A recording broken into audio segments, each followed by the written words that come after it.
Iba pang balita, iimbestigahan na ng Anti-Money Laundering Council ang mga bangko na may kinalaman sa money laundering cases ni Alice Go at sa mga pogo. Ayon kay Senate Finance Committee Chairperson Grace Poe, bukas ang AMLAC sa pag-aksyon laban sa mga bangko na hindi man lang gumawa ng report sa mga suspected transactions ni Go. Maaring pagmultahin ng mga bangko ng halagang 250 hanggang 500,000 pesos kada transaksyon o mahigit 20 milyong piso base sa sitwasyon.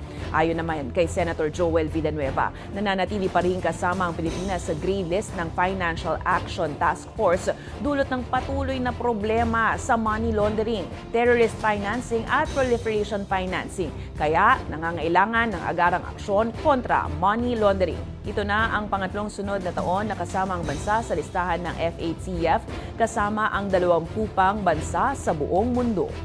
Billions of pesos would come from different places in the country, and it appears that AMLA was surprised about this.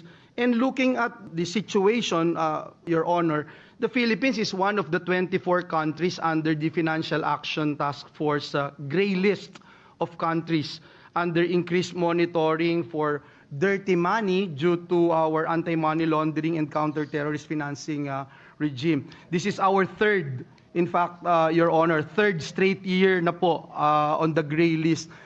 My only question is, now that POGO has been banned, and we thank the President for issuing an executive order to ban POGO. We have been espousing this initiative since 2016, Your Honors.